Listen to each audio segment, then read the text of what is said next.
We're on 836 on the bottom.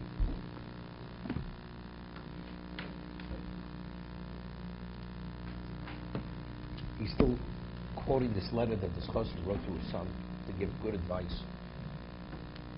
Page 836, bottom paragraph. Histakol b'ni b'mishich v'aborias libo. Understand, my son, a person who is endowed, he says, with vast understanding, v'imshilo b'machshato, interesting term, and mastery over his own mind. Upokach einav batovlo, and he opened his eyes in regard what's beneficial to him. So it enlightened him. And he shows him the right path.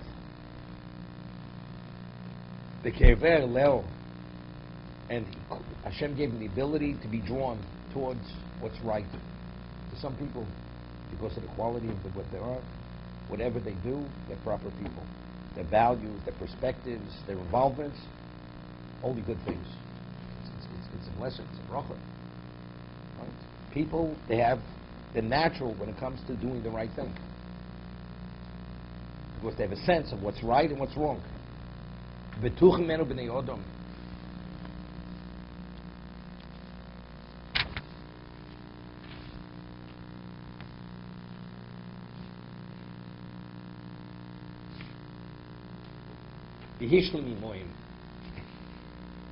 I would interpret it different than he interpreted. Means people have faith in him because of he says he has faith in people, or he's secure with people. I understand that. I would say the other who batuach bohem. What? Both. He feels secure with them. No, but if you the Hebrew is who batuach bohem. No, it's two things. People feel secure with him. Oh, yeah, I see the first thing. Betuchim imenu b'nei Odom. People are secure with him. Who batuach b'hem. V'hishlim bo imoim. V'nitzul mehem.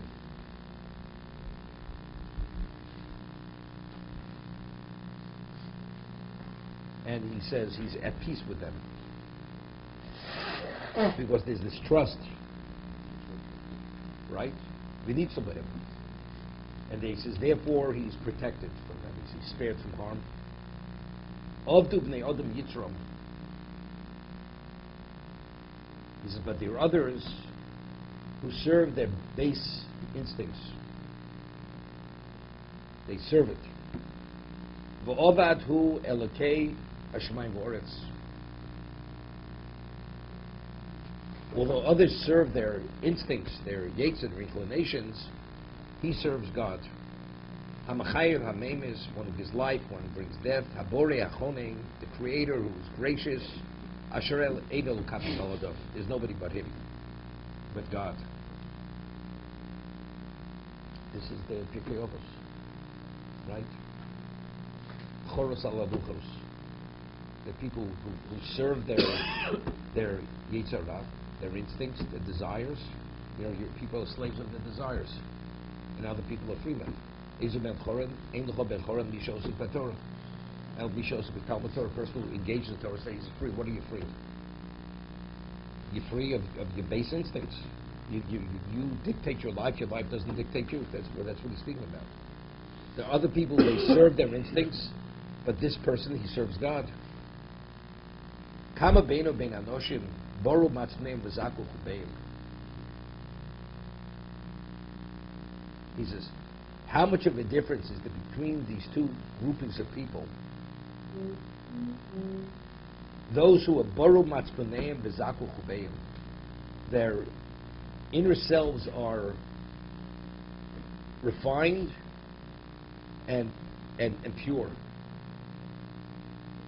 Inner lives are refined, innermost beings are pure. Beineim nochos v'liboseim betuchos. Their eyes are serene, and hearts full of trust. It's interesting. Today you don't see it. You see it maybe by a criminal, but by a regular person you don't see it. After the war, there, grew up in the 50s, there were many Holocaust survivors who went through concentration camps. Their just body language was different than the average person. For instance, on the Shabbos, there would be a kiddush in the shul, and the children were there. They would clean off the table and take the food home. They could have had food at home, but that's the way, There's always the worry you may not have. Take whatever you could grab. I mean, it was a way. I mean, that's the way they raised their families, that they behaved. When they would walk down the street, their eyes were looking all over, looking behind them, to the side of them. They were like paranoid almost, because of what they went through. That's where they lived. So he's talking about Beinam Nochos, their eyes are serene. What do you mean their eyes are serene? The person who's a criminal, when he always feels, they're looking for him, he's always looking in every direction, because he's not at peace with himself. Right? His eyes are not serene. Eyes as a person serene is, he's comfortable, he's competent, he feels secure within himself. There's no reason to look all over. What are you looking all over? And the hearts are secure.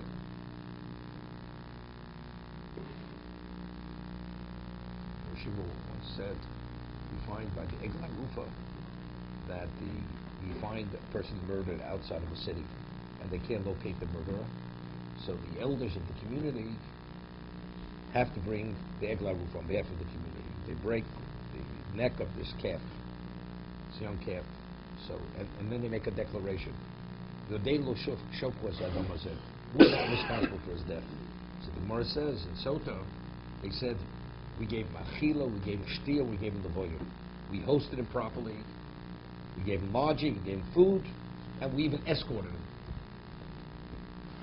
Therefore, that's the reason why we fulfilled our responsibility. Therefore, we're not responsible for his death. What does one thing have to do with another? I mean, if you did or didn't, I didn't host him properly. So did I shed his blood? What is hosting him, giving lodging, food, and escorting, what does that have to do with whether I did shed his blood or didn't shed his blood? Just a simple understanding. Said we used to say, when a person who wants to victimize a person, who does he go after? It's the body language of a person. The person who you see, he's a neglected person. He's down. Nobody pays attention to him. That's going to be the victim. The person feels secure, he feels confident, and he feels valued. His body language is a different language. Because whoever that murderer is, that victimizer, he immediately picks up who he can victimize, who he can't victimize. Who's going to put up the fight, who's not going to put up the fight. So therefore, by not giving him his value, by hosting him and escorting him, you're the cause of his death. That's Yodei L'Shof was a damazeh. So I'm saying the person who has this type of person who is secure with himself and with the people, and his eyes are serene, his heart is pure, this person, he doesn't have to look over his shoulder. He can sleep at night, this person. To be continued.